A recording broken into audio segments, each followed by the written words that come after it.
لا سيما في التبعيات السلبية لاستخدام حق النقد الفيتو في تحقيق السلم والأمن الدوليين. إن الاستخدام غير المبرر لحق النقد أثبت أن ذلك لا يخدم الأمن والسلم الدوليين ولا يتسق مع المقاصد العليا لميثاق الأمم المتحدة. وما نشهده من استمرار قتل الأبرياء it in no way serves the cause of international peace and security. Rather, it contradicts the noble objectives and purposes of the United Nations Charter.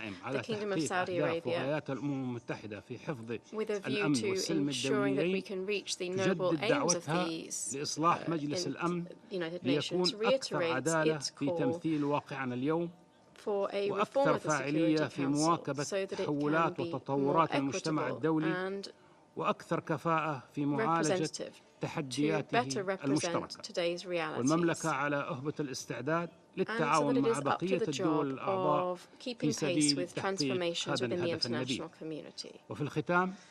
Reform is also called for to ensure that it is more efficient in how it achieves our common goals. To conclude, I trust that today's meeting will contribute to strengthening the role of the United Nations in international multilateral action and reforming global governance. Thank you. I thank His Excellency Mr. Al-Khareji for his statement. I now give the floor to Vice Foreign Minister of Cuba, Mr. De Cosio.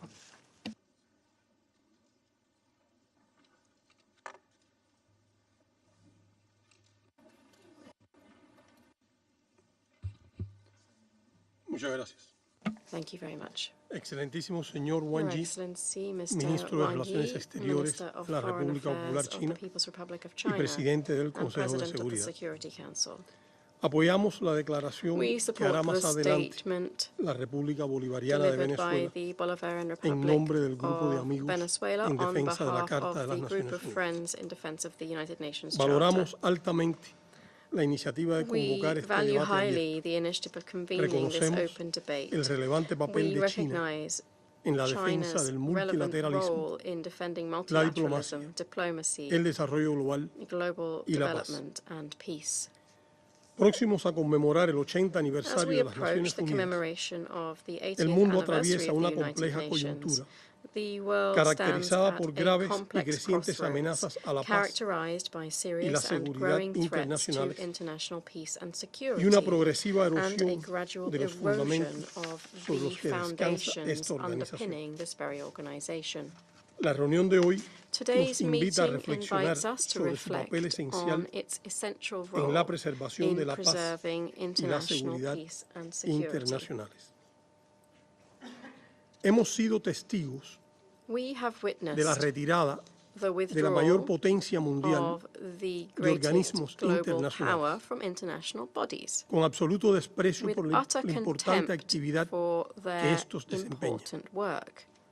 Somos testigos del apoyo y participación de esa gran potencia, sin reparos éticos ni morales, en la expansión del genocidio contra el pueblo palestino, de las declaraciones sobre planes de usurpación de tierras, limpieza étnica y anexión, de la elevación de la ideología racista y supremacista, de la vulneración de acuerdos ambientales para favorecer a las transnacionales, sin tener en cuenta los riesgos para la sostenibilidad de la vida en nuestro planeta.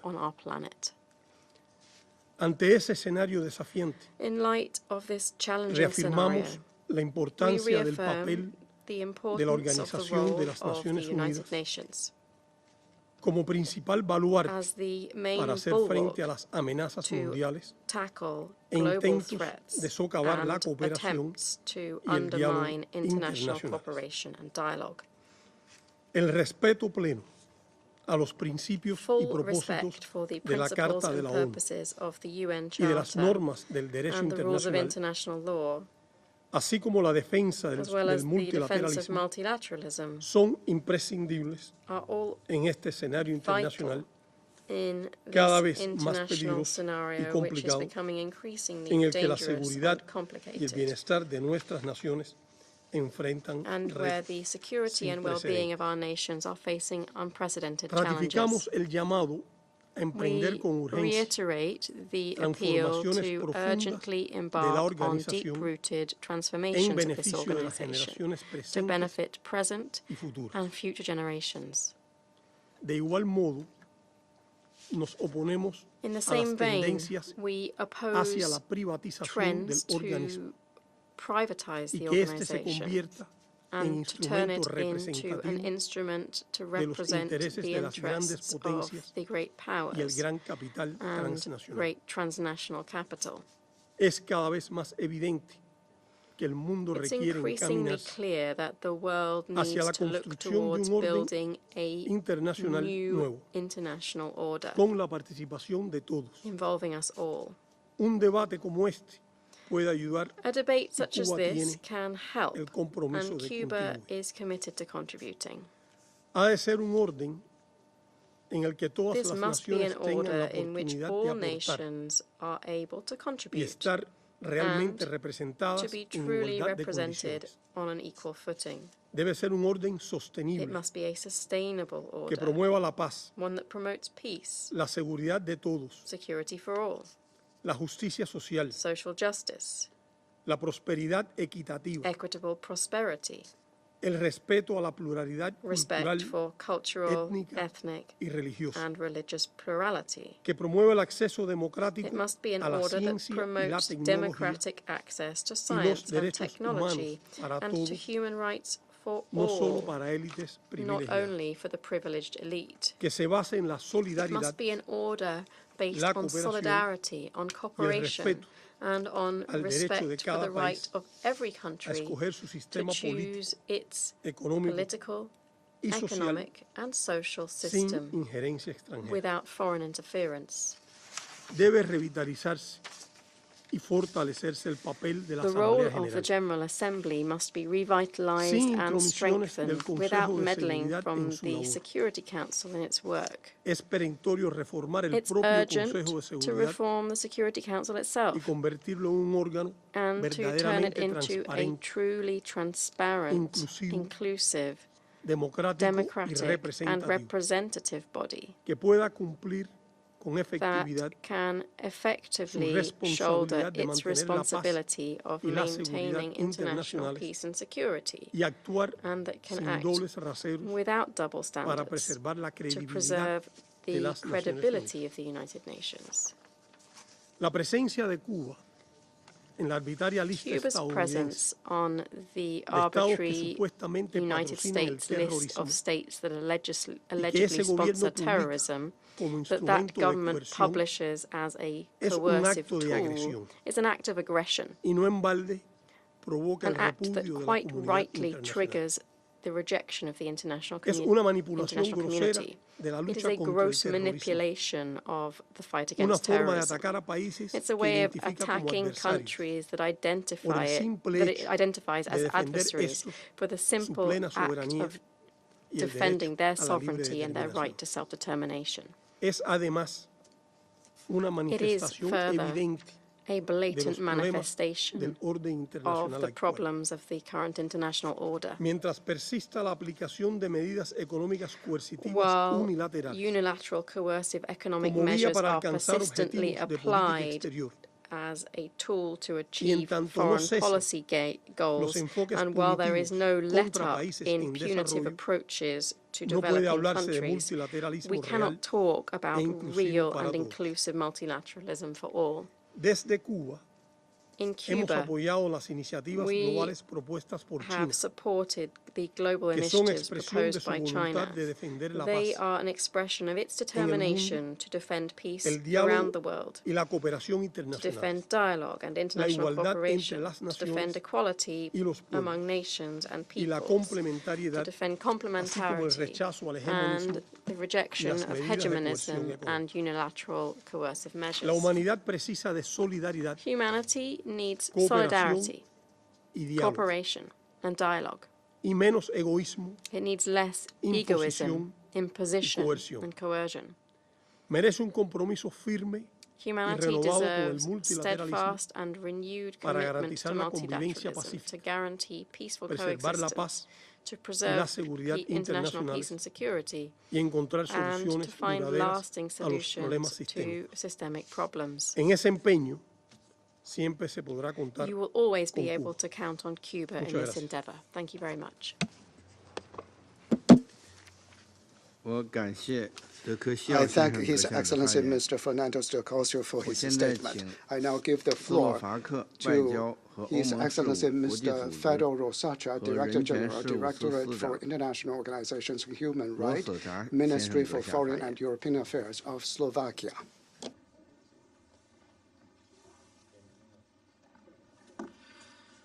Mr. President, thank you for convening this open debate on the important issue of multilateralism and improving global governance. I would also like to thank Secretary General Guterres for his statement to the Council. The theme of today's debate is of utmost relevance for all of us and all of our citizens. We all share a common interest in a workable international system, particularly in the context of international peace and security. And we all should continue to make every effort to further the peaceful purposes of the United Nations. Mr. President, before I start, I would like to align myself with the statement to be delivered by the European Union.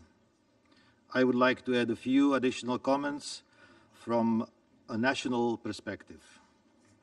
The first point I would like to emphasize is that we are at a time of profound global transformation. The world today is becoming more multipolar and fragmented. However, this does not mean the world has to become less multilateral. To the contrary, global governance and cooperation must be the foundation for the changing world that brings new challenges, but also offers new possibilities for collaboration. In any event, the United Nations' role as the guarantor of international legal order and rule of law must not just be preserved, but actively strengthened in the future. The second point I would like to raise concerns the functioning of the Security Council in managing peace and security in today's world. The UN Charter specifies that the Council acts on behalf of all UN members. The Security Council must not be passive in the face of conflicts, crises, and atrocities. In a contemporary world, we need credible, timely, and decisive action by the Council in exercise of its primary responsibility under the UN Charter. No people should feel abandoned by the international community in this regard. Lastly, Mr. President, I want to speak about the critical importance of implementing the Pact for the Future, adopted at the United Nations by member states last September. The Pact is the most comprehensive international agreement in years. Its adoption was an important success for multilateralism and the rules-based global order. The Pact is also a strong commitment on the part of the international community to reform the UN work on international peace and security. In order to make the most of this new impetus, we must now work together to turn ambitions of the Pact into concrete results and improvements. The Security Council too must play its part and act on the key action points proposed in the Pact that are of relevance to the Council and the international peace and security matters. I thank you very much for your attention. I thank His Excellency Mr. Rosacha for his statement. I now give the floor to Her Excellency Ms. Mariana Bacha, Deputy Minister of Foreign Affairs of Ukraine. Mr. President, Ukraine commends the initiative of the President of China to hold this important debate and takes note of the briefers' presentations. As it rightly pointed out in the concept paper for this debate, our world has entered a new period of turbulence and changes. This means, in particular, that the foundations of multilateralism that was supposed to be the bedrock of the global security and stability are under immense strain. The Russian Federation's war of aggression against Ukraine is among the starkest manifestations of this crisis. The very institutions, first and foremost the UN, rooted in international law and designed to prevent such conflicts, unfortunately failed to stop the aggressor. It is true, as the concept note reminds, that thanks to the UN efforts, no new world war has happened. However, this offers little consolation to those Ukrainians whose towns have been completely destroyed, to the scale comparable to or even exceeding the devastation of the Second World War. This war is not only about Ukraine. This war is not only about Europe. The Russian Federation has turned food and energy into weapons, exacerbating global crisis. Its manipulation of energy supplies has destabilized markets far beyond Europe. Its nuclear threats undermine decades of non-proliferation efforts. This is a direct assault on global security and stability. Moreover, suffering, destruction, and casualties are not confined to Ukraine only. They are also endured in other conflicts across the globe, in particular in Africa and the Middle East. Beyond this, we confront the attempts to undermine the credibility and efficiency of key multilateral institutions from inside. Nowhere are these malicious attempts more evident than in this particular chamber, where a state that wages a war of aggression enjoys the privilege of permanent seat and veto power. The Security Council cannot serve its primary function if it is paralyzed by those who actively undermine this mission. This situation exposes a structural flaw within the Security Council and in the existing global governance system as a whole. To address it, our multilateral system must be strengthened with preventive and enforcement mechanisms. We're convinced that concrete actions are required to ensure that a state in the permanent seat, which is involved in a conflict or a situation that the Council is considered, is limited in the exercise of its veto right, as it cannot do it impartially due to a conflict of interest. If irresponsible behavior, even from the permanent seat, comes at a cost, the integrity and efficiency of our platform will be secured. If the UN begins to resemble a boxing ring with fighters, their supporters and passive spectators, the prospects for the global security will be very bleak. Distinguished colleagues, achieving comprehensive, just and lasting peace for Ukraine will be a litmus test for multilateralism, and it will be also a litmus test for the UN. As most of you are aware, we have submitted a draft resolution of the General Assembly on the matter dedicated to the anniversary of the full-scale war of Russia against Ukraine. It will be adopted on February 24th. In that draft, we in particular propose to acknowledge multilateral processes aimed at achieving just peace consistent with this charter, with the UN Charter, as well as efforts by various members in presenting their visions for settlement.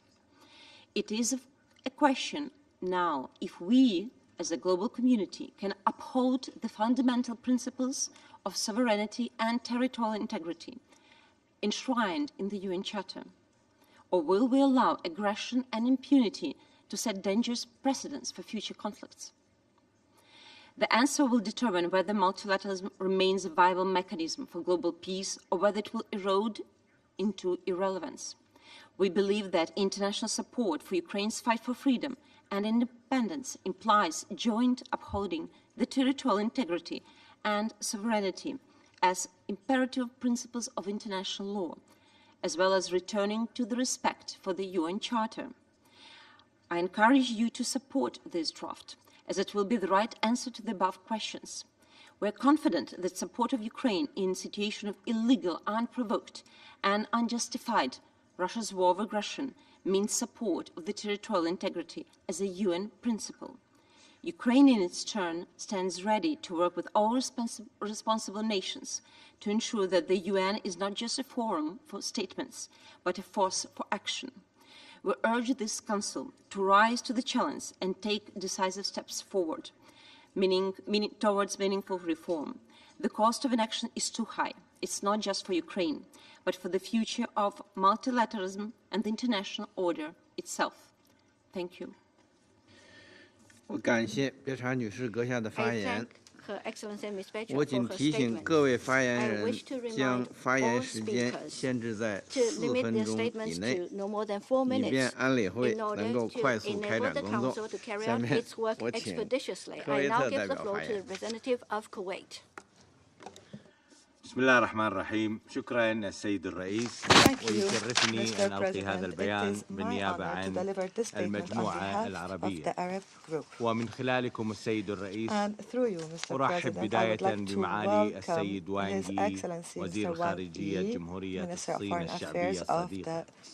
وأتقدم لكم بالشكر والثناء على عقدكم هذه الجلسة الهامة وما يمثله ذلك من تسليط الضوء على أحد أبرز الموضوعات المطروحة أمامنا اليوم بشكل متكرر، حفظ السلم والأمن الدوليين من خلال ممارسة تعددية الأطراف، إصلاح وتحسين الحوكمة العالمية، حيث أن جلسة اليوم تتيح لنا الفرصة لمناقشة وتقييم مسؤولياتنا المشتركة تجاه التزامنا بالمبادئ والمقاصد الواردة في ميثاق الأمم المتحدة، والتي تشكل أحد أعمدة العمل الدولي متعدد الأطراف وأكثر الطرق فعالية لمواجهة التهديدات القائمة.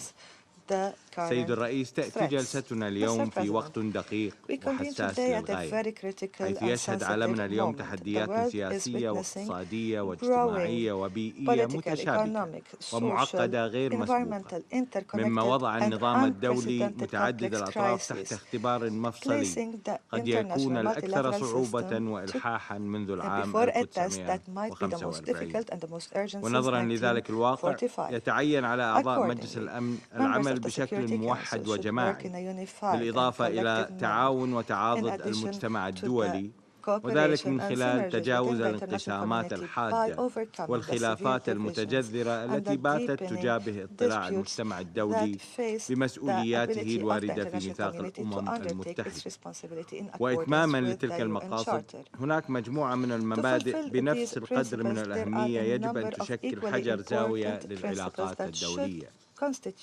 ورغم مرور قرابة 80 عاما منذ صياغة واعتماد مبادئ ومقاصد ميثاق الأمم المتحدة، تظل القضية الفلسطينية الاختبار الأبرز لشرعية ومصداقية ميثاق الأمم المتحدة، فهي قضية محورية ترتبط ارتباطا وثيقا بمبادئ ومقاصد الميثاق، لا سيما حق الشعوب في تقرير المصير وحظر استخدام القوة المسلحة في المصالح غير المشتركة. علاوة ذلك تتسق القضية الفلسطينية مع كافة أنواع الشرعية الدولية، فهناك قرارات للجمعية العامة ومجلس الأمن ومجلس حقوق الإنسان، بالإضافة إلى ما صدر مؤخرا على المحكمة الجنائية الدولية بتاريخ 21 نوفمبر الماضي فيما يتعلق بجرائم الحرب والجرائم ضد الإنسانية، علاوة على الرأي الاستشاري التاريخي الصادر عن محكمة العدل الدولية بتاريخ 19 يوليو الماضي، والذي انتصر للحق ولمبادئ ميثاق الأمم المتحدة التي ارتضيناها جميعا عند انضمامنا لهذه المنظمة. ومع ذلك فإن استمرار الاحتلال في انتهاك القوانين والأعراف الدولية لعقود دون مساءلة يبعث رسالة خطيرة ستتوارثها الأجيال القادمة حول فعالية وقدرة النظام الدولي. وننوه هنا أن الأمم المتحدة قد خلقت بغية حفظ السلم والأمن الدوليين وضمان عدم تكرار أخطاء الماضي، ومن هذا المنطلق لا يمكننا التغاضي عن التحدي الممنهج للميثاق، فضلا عن الممارسات الأحادية التي تتنافى مع كافة الأعراف والقوانين الدولية، لا سيما في ظل إمعان القوة القائمة بالاحتلال في الاعتداءات الوحشية والبربرية وحلمها البائس في الدعوة للتهجير القسري للشعب الفلسطيني الشقيق، الأمر الذي يهدد الاستقرار الإقليمي ويعوق جهود تحقيق السلام الدائم. ونؤكد على ضرورة تحمل مجلس الأمن مسؤولياته لضمان تثبيت اتفاق وقف إطلاق النار وفق القرار 2735، بالإضافة إلى خفض التصعيد في الضفة الغربية وبقية الأرض الفلسطينية المحتلة، وضمان حماية المدنيين وإدخال المساعدات الإنسانية بشكل مستدام إلى قطاع غزة، واستئناف العملية السلمية بما يضمن حق الشعب الفلسطيني في تقرير المصير وإقامة دولته المستقلة على ترابه الوطني. ولا يجب أن ننسى أن ما شهدناه نهاية العام الماضي في الكنيست الإسرائيلي بشأن التشريعات التي تم اعتمادها لحظر عمل وكالة الأونروا في الأرض الفلسطينية المحتلة ما هو إلا نتيجة مباشرة لغياب المحاسبة للتعدي على كافة الأعراف الدولية منذ ما يفوق العام. ولا بد أن يعلم الجميع بأن هذا الفعل يشكل مخالفة واضحة وجلية للمادة 95 من ميثاق الأمم المتحدة.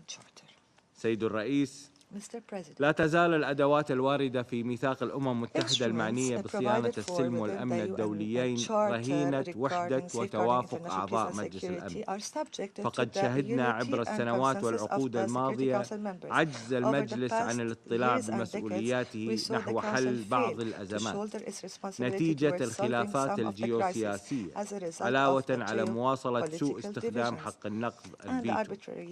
وبناء على ذلك ندعو أعضاء مجلس الأمن إلى الاطلاع بمسؤولياتهم، حيث أن عضويتهم تترتب عليها مسؤولية كبيرة يجب أن تؤخذ على محمل الجد، وأن تكون آلية اتخاذ قراراتهم مبنية بشكل شامل وشفاف وكفؤ وفعال وديمقراطي لمواجهة جميع المخاطر والتحديات القائمة والمستقبلية. وعليهم أيضا اتخاذ كافة التدابير لضمان احترام قراراتهم وتنفيذها بالكامل، وخاصة فيما يتعلق بالقضية الفلسطينية دون استثناء أي من تلك الأدوات، بما في ذلك تلك التي يكفلها الفصل 7 من الميثاق. إضافة إلى المقاصد والمبادئ الواردة في الميثاق، لا تزال هناك مجموعة من الأدوات في الميثاق التي لو تم تفعيلها بصورتها المرجوة من قبل أعضاء مجلس الأمن لتمت معالجة الكثير من التحديات الإقليمية والدولية. ففي الفصل السادس نجد أداة هامة رامية لتسوية النزاعات، والتي يتعين على المجلس تفعيلها بشكل أكبر، وذلك عبر الطرق السلمية ومن خلال المفاوضات والوساطة والتحكيم أو غيرها من الوسائل السلمية التي يقع عليها الاختيار. ونؤكد في هذا السياق على أهمية إيلاء التدابير الوقائية اهتماما أكبر من قبل المجلس بهدف منع نشوب النزاعات من خلال التعاطي مع الأزمات في مراحلها الأولية. واتساقا مع ما سبق تدعو المجموعة العربية إلى اتخاذ إجراءات حاسمة من خلال التفعيل البناء لكافة بنود الميثاق وما يرادفه من تمكين فعلي للمجلس نحو الاطلاع بدور شامل نحو تعزيز وتنفيذ الدبلوماسية الوقائية، فإن تطبيق هذه المهام بشكل كامل سيعزز من قدرة النظام الدولي متعدد الأطراف على الصمود ومعالجة القضايا الأمنية قبل أن تتحول إلى تهديدات خطيرة. ختاماً السيد الرئيس، تؤكد المجموعة العربية تمسكها التام بالنظام الدولي متعدد الأطراف، علاوة على حرصها على تعزيز التعاون البناء بين الدول الأعضاء لتحقيق الأمن والاستقرار العالمي، بالإضافة إلى دور الأمم المتحدة في ضمان تحقيق العدالة والمساواة لجميع الدول والشعوب ودعمها للجهود النبيلة والمساعي الحميدة للأمم المتحدة في إطار ركائزها الثلاث الأساسية: السلم والأمن والتنمية المستدامة وحقوق الإنسان. والله ولي التوفيق وشكرا السيد الرئيس. 我感谢科威特代表的发言，下面我请哈萨克斯坦代表发言。Mr. President, Excellencies, distinguished delegates, I extend my sincere congratulations to China on assuming the presidency of the Security Council. I commend the Chinese delegation for fostering a reflective dialogue on 80 years of multilateralism at a time when the world faces growing geopolitical tensions, economic instability, and rapid technological change. My President of Kazakhstan, Kassym-Jomart Tokayev, has consistently emphasized that the United Nations remains unparalleled as the sole universal organization serving as the cornerstone of global cooperation and progress. Kazakhstan has called for multilateral institutions to evolve, becoming agile, inclusive, and representative to meet contemporary challenges.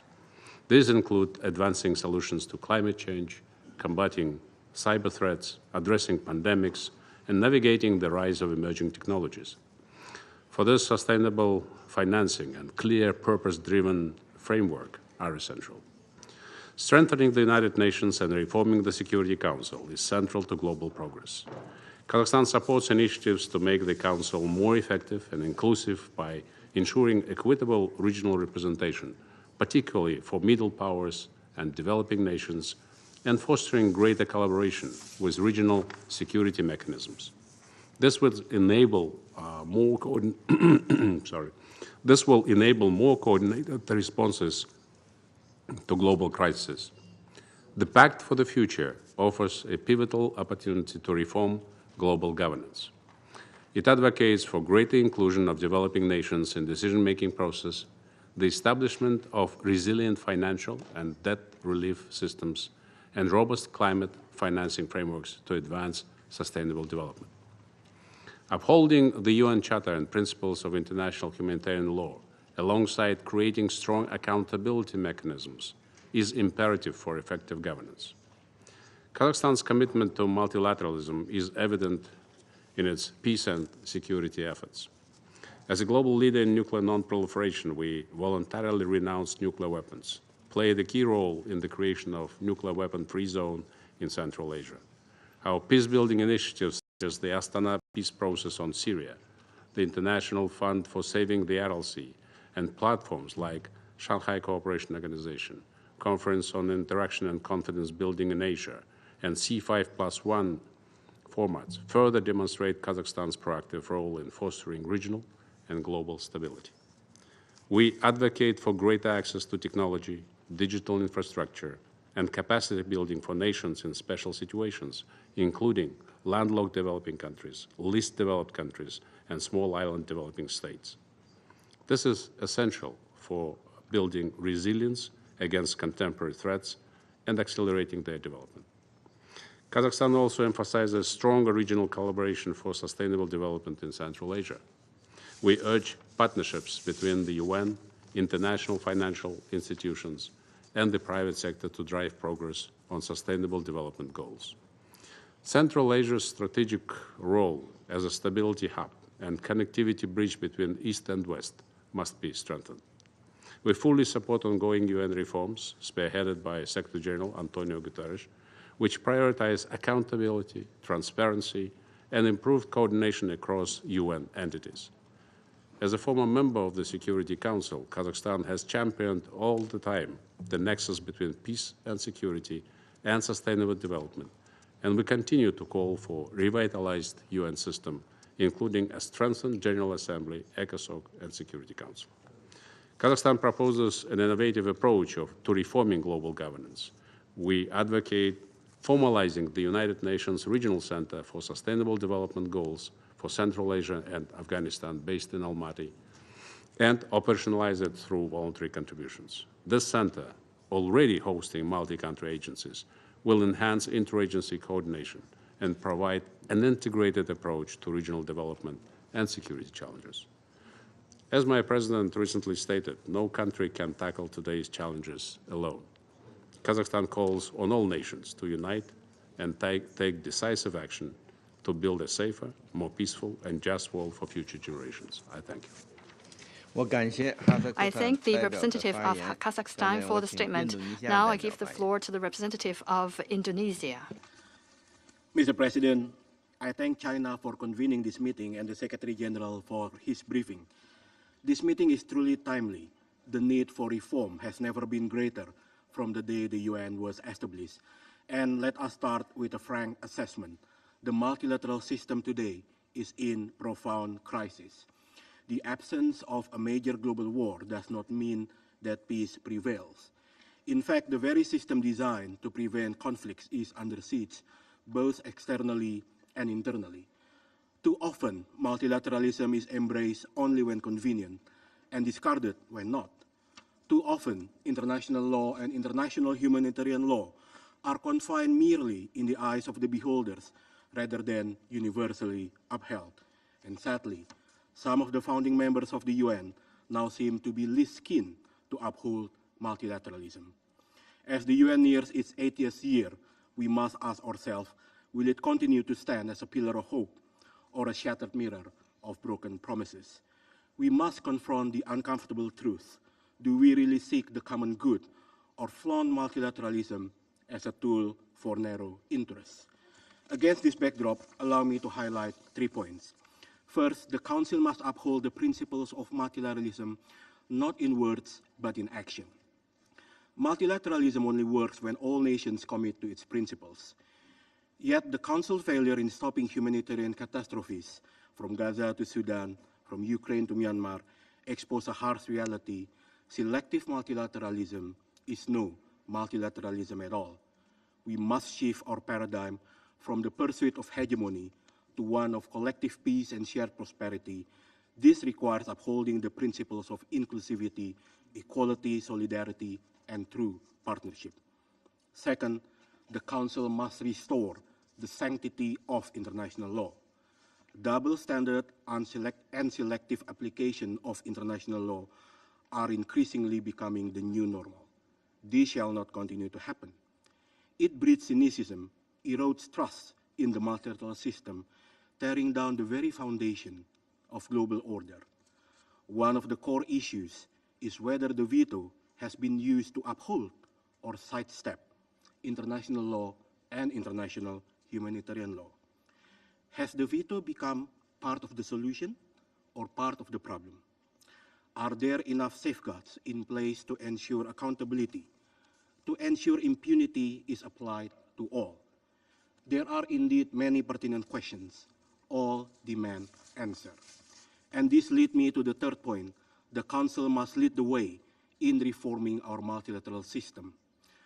The world is changing, conflicts are changing, and so must our approach. We must rethink outdated structures and address the imbalances in decision-making. Indonesia remains committed to advocating for a reformed Security Council that is more fit for purpose, more representative, and more effective in addressing the new realities. However, reform must not stop at the Council itself. To strengthen global responses, we must also improve how the Council connects with other UN bodies, including the complementarity authority of the General Assembly. Mr. President, the UN 80th anniversary is not a time for complacency. It is a call to urgent action. It is time for us to push for real and meaningful reform, including by implementing the Pact for the Future, so that the UN can remain relevant in the next 80 years ahead. Thank you. I thank the representative of Indonesia for the statement. Now I'll give the floor to the representative of Romania. Thank you very much, Mr. President, and I would also like to thank you for convening this meeting on such a topical issue. We strongly believe in the validity and long-standing value of the principles and purposes enshrined in the UN Charter for the rules-based order with the United Nations at its center. In the journey since the creation of the United Nations, the world has witnessed an ebb and flow of attempts to erode the multilateral system created in 1945. The fundamental values of the UN Charter and international law stood the test of time because they were created on strong foundations: the sovereign equality of states, mutual cooperation, the obligation to settle any dispute through peaceful means, not force, and the resort to independent international courts to interpret and apply international law. Our international system also stands on solid ground with checks and balances that make possible to move forward with the three pillars of the United Nations action. No system is perfect, and the UN is no exception. However, it is not outdated. We must continue to strive for a UN that is more inclusive and more responsive to the current needs and realities. That is the only way to achieve an effective multilateralism based on international law and with the UN at its center. Any adjustment must be rooted in a constructive approach, one that wants to build, not to destroy. And we must not shy away from further reforming this organization, adapting it to present and future challenges, as long as we remain committed to the values and principles that founded the United Nations decades ago. Two recent examples serve as an inspiration. We negotiated a new treaty to protect biodiversity in the high seas. Many states, including Romania, have signed this important treaty and are in the process of ratifying it. And we will soon start negotiations for the first UN Convention to prevent and punish crimes against humanity. And we entered these negotiations in good faith with the idea to improve them, not to revise the fundamental rules, but rather to consolidate the legal framework. Mr. President, despite a new surge of global discontent with the multilateral system, effective multilateralism is the answer to our challenges. This is the key lesson learned for the past 80 years. We have the mechanisms to maintain international peace and security, to pave the way for development, and to ensure the protection of human rights. Our leaders collectively reinforced this pledge in the Pact for the Future, and the Pact is the most compelling reflection of our continued and resolute trust in the multilateral system and the need to bolster our efforts to ensure the United Nations is adequately equipped to respond to the most pressing issues of global governance. Mr. President, practicing multilateralism is respecting international law and rejecting any violation of sacred principles such as sovereignty, independence, and territorial integrity. They remain at the core of any effort, and they are also reflected in the upcoming General Assembly resolution on advancing a comprehensive, just, and lasting peace in Ukraine. Irrespective of the color of the flag, out of all 193 member states that are hoisted outside the headquarters of the United Nations, any attempt to violate these principles cannot be endorsed as business as usual. We stand up in the defense of the UN Charter principles, and this is the legacy of our forefathers, and this is the legacy we are expected to pass to future generations. Thank you very much, Mr. President. I thank the representative of Romania for the statement. Now I give the floor to the representative of Austria.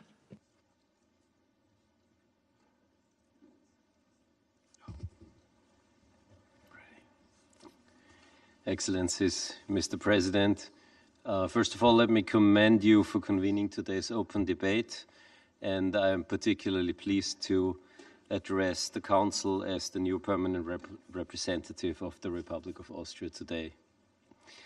80 years ago, the United Nations were founded on the ashes of war and built on the hope that dialogue would prevail over division. Today, the question is not whether multilateralism is needed, but how we can adapt it to meet today's needs and indeed the needs of the next 80 years and beyond. Against this backdrop, allow me to focus on three main issues today. First, our current multilateral system might not be perfect, but it remains our only and our best chance to address common concerns.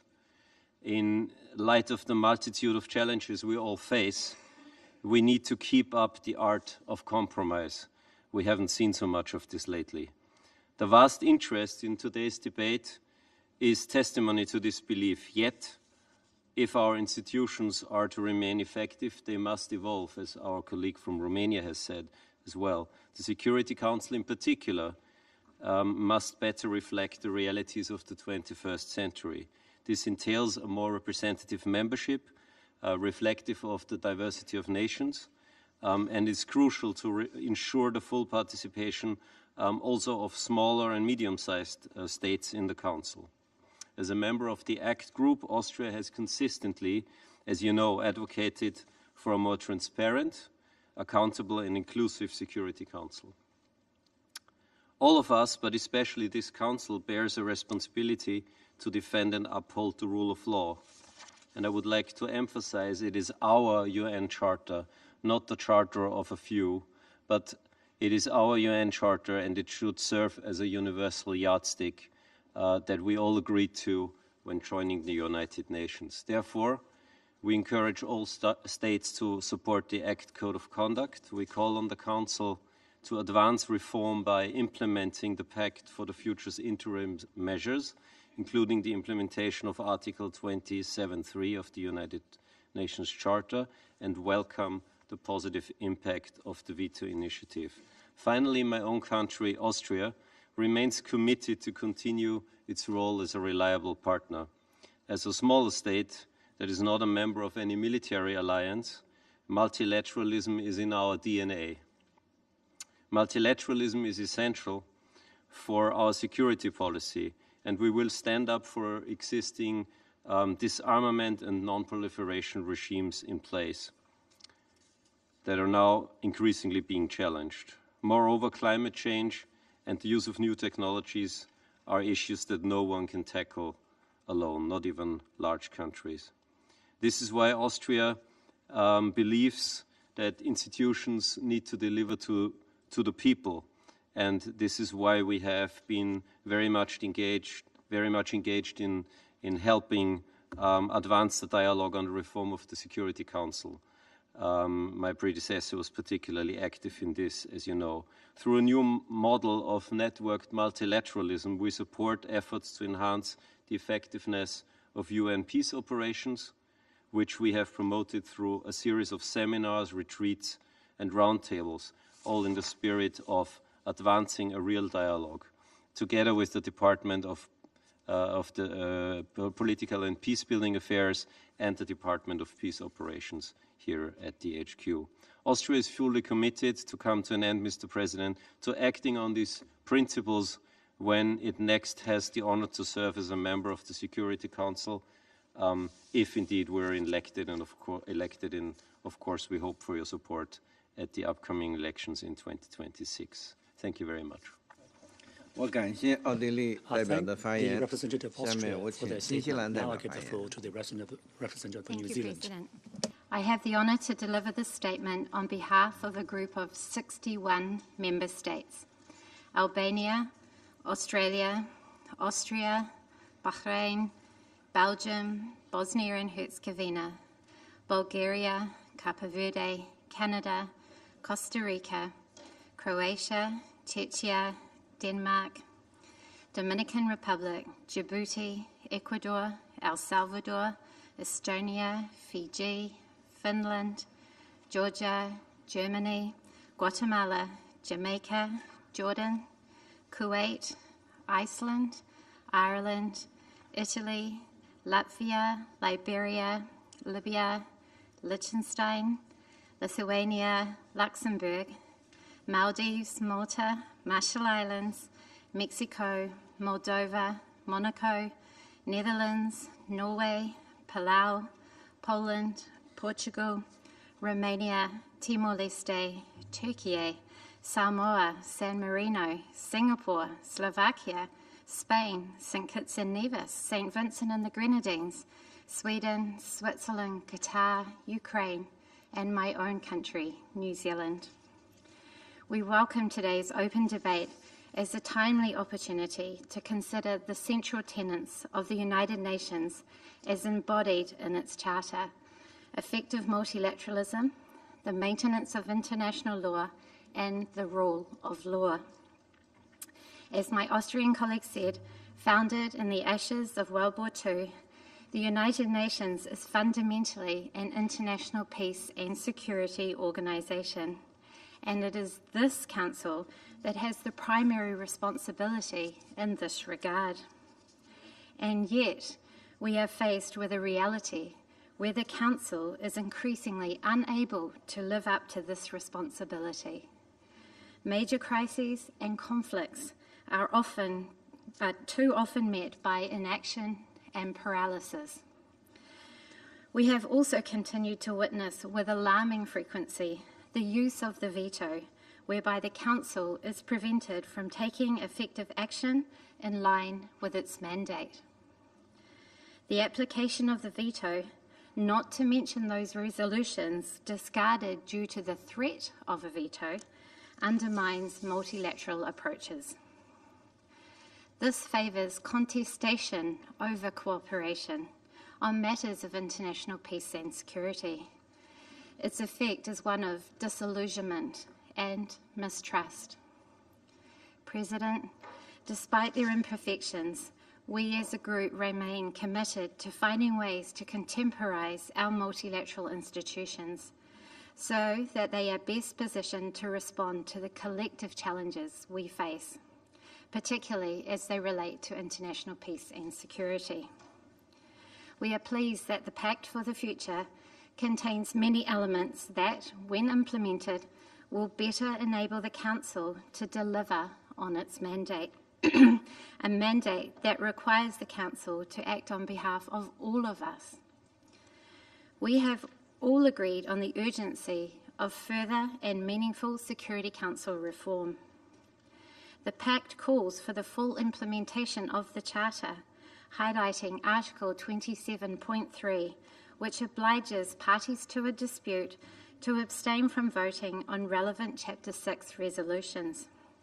If any lack of clarity on the scope or definition of this clause is the reason this Charter obligation has not been honoured in full, it must be addressed as a matter of priority. Importantly, the Pact also includes language which aims to strengthen the relationship between this Council and the General Assembly. The General Assembly, where all 193 member states are represented, is the very embodiment of multilateralism. Under the Charter, the Security Council is afforded primary but not exclusive responsibility for international peace and security. Chapter 4 makes clear that the General Assembly too has a role and responsibility in this regard. The Pact is explicit on the ability of the Assembly to take action. General Assembly Resolutions 377 and 76/262 on the Emergency Special Session and the Veto Initiative, respectively, established important platforms for action in the General Assembly. President, the Pact also requires us to revitalise the General Assembly while we work in tandem to reform this Council. Our goal must be to ensure that the UN as a whole is able to act on matters of international peace and security, fulfil the mandate we have given it by signing the Charter, and deliver for the people we serve.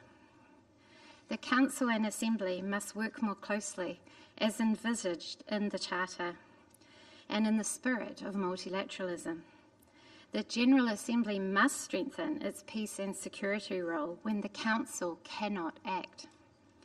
The recently published Assembly for Peace Handbook, commissioned by the President of the General Assembly, outlines the breadth of precedent that the General Assembly can draw from in this respect.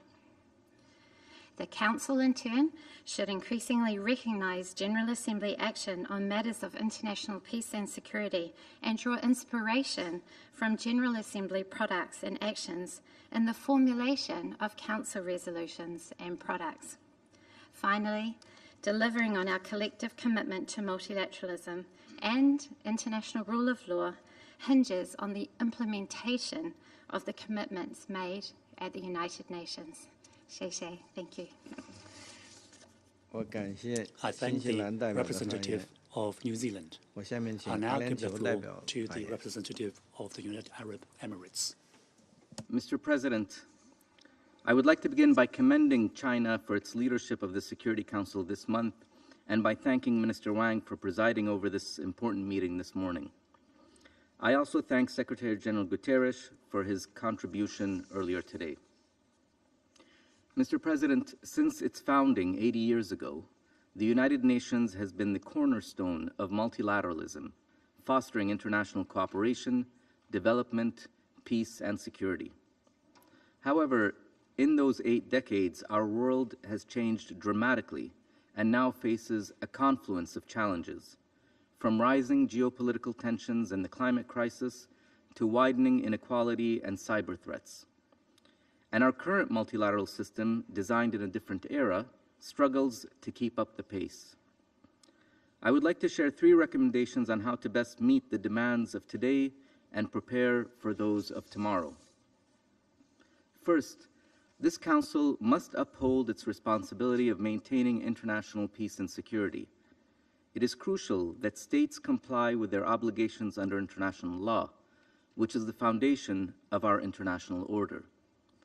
Nowhere is this more critical than in the Council's effort to maintain international peace and security, particularly through the universal application of the rules that govern armed conflict. When humanitarian assistance is obstructed during armed conflict and in violation of international law, the Council must not hesitate in calling out those responsible and take further action. The responsibility to maintain international peace and security also requires limiting the misuse of the veto, which undermines the Council's obligations under the UN Charter and paralyzes decision-making, especially in times of mass atrocities. Second, it is essential that we make serious progress on UN reform, one that will lead to a system that is more agile, more accountable, and more representative. The voices of the Global South and underrepresented groups in global institutions, including on this Council, must be represented and strengthened. Yet, geographical inclusion is not enough. In the multilateral system, it is crucial that women, who make up 50% of the world's population, are represented and participate fully, equally, and meaningfully. This includes electing the UN's first ever Madam Secretary General.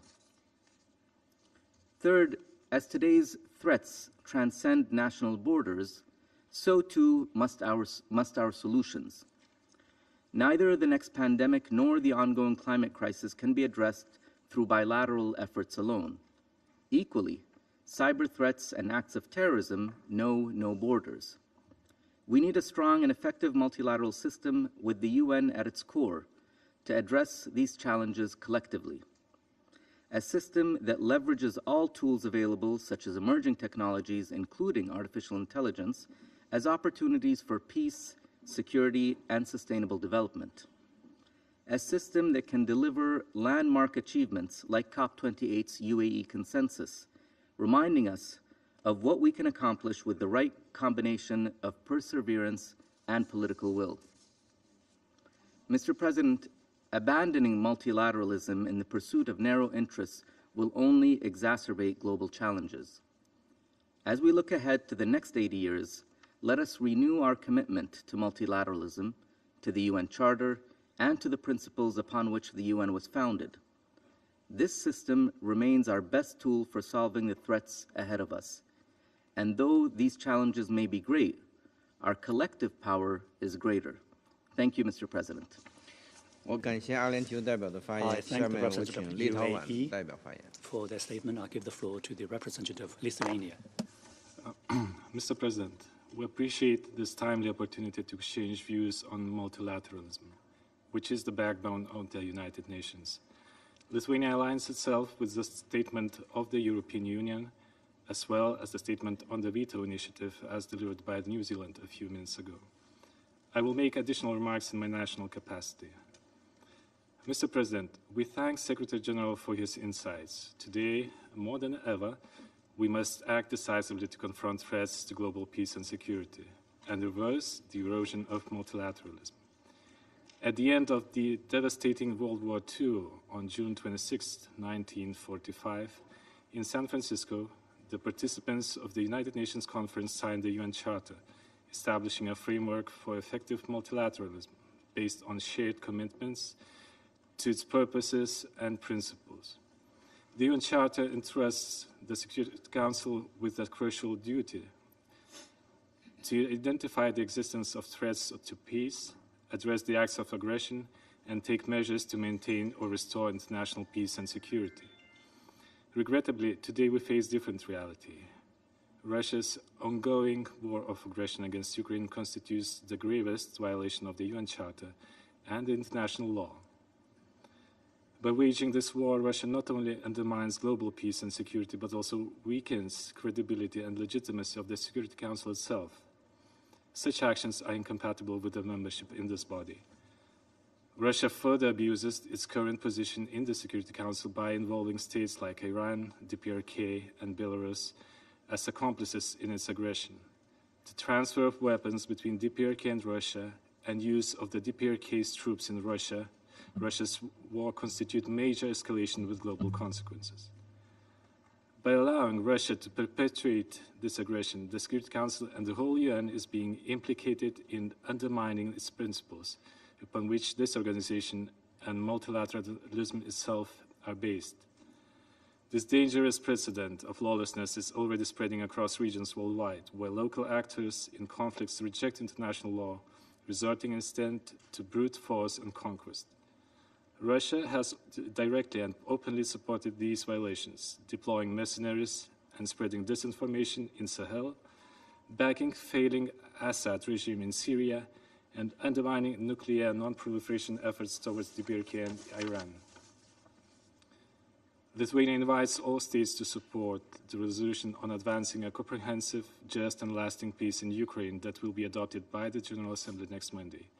A strong vote in favor of this resolution would demonstrate a genuine commitment to multilateralism and a collective resolve to uphold the international law and principles upon which the UN was founded.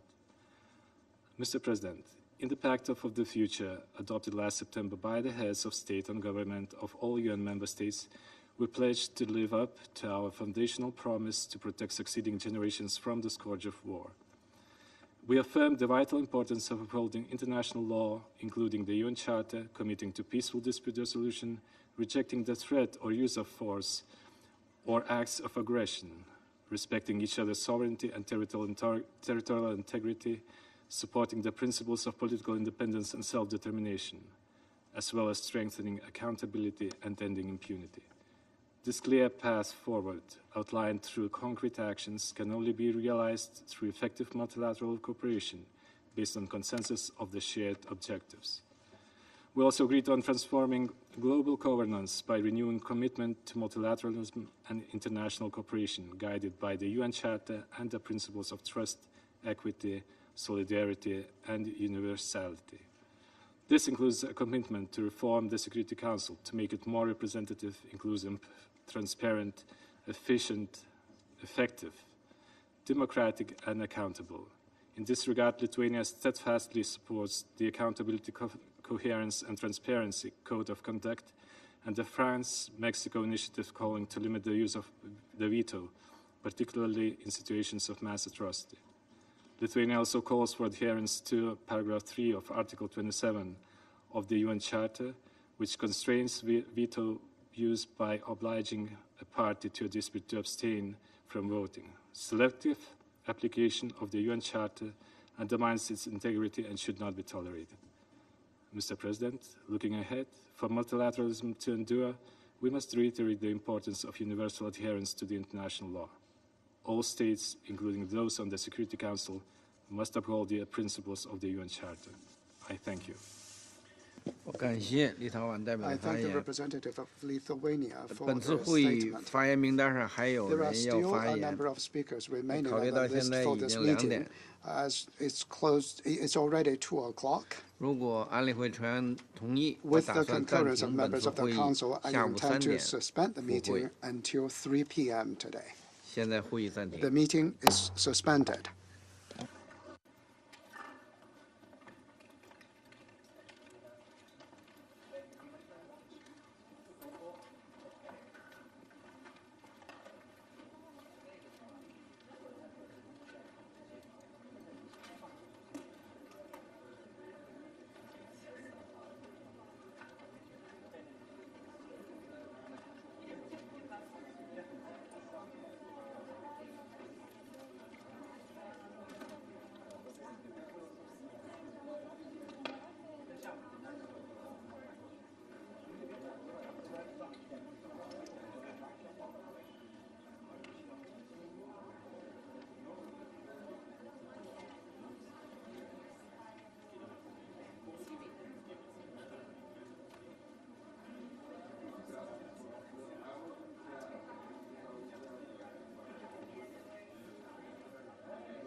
inside my mind,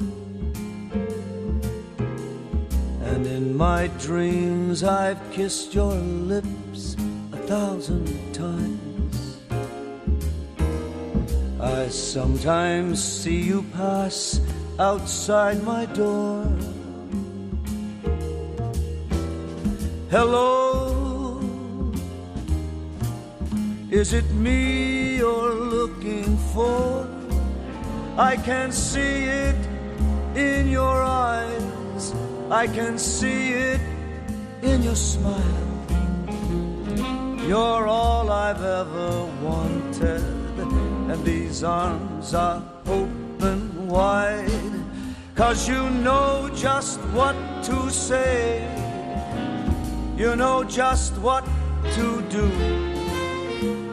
I want to tell you so much. I love you.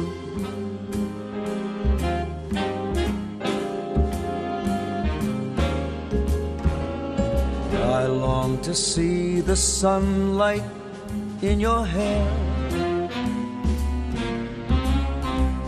and tell you time and time again how much I care.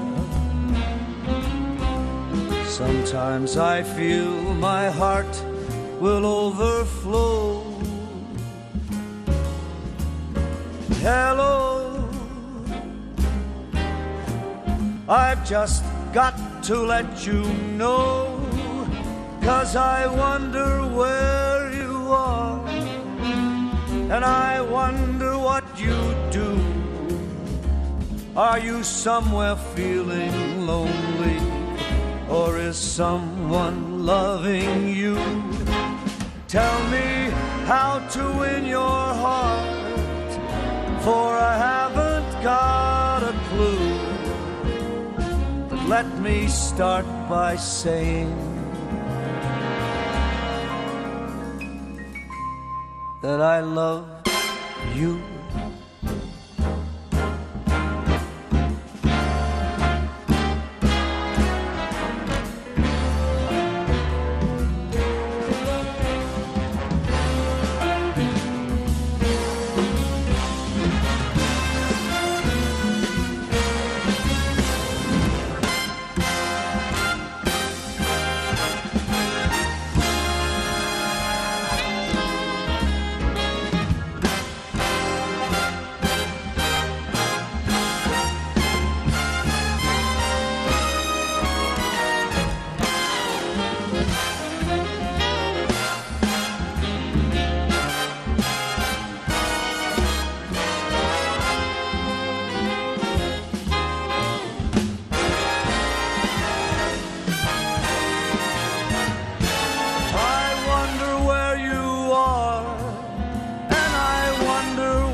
do?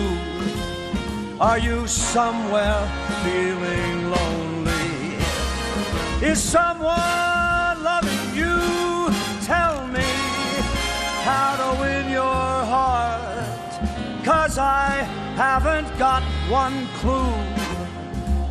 But let me start by saying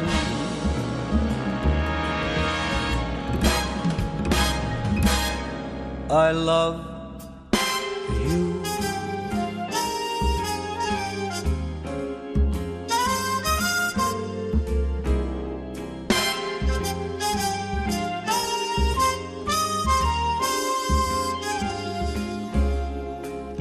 I love you.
and lightning bugs have dimmed their lights. Stars have disappeared from sight, and there's no moon at all. Don't make a sound, it's so dark. Even Fido is afraid to bark. What a perfect chance to bark, and there's no moon at all. Should we want atmosphere for inspiration, dear? One kiss will make it clear that tonight is right and bright moonlight might interfere. No moon at all up above. This is nothing like they told us of. Just to think we fell in love and there's no moon.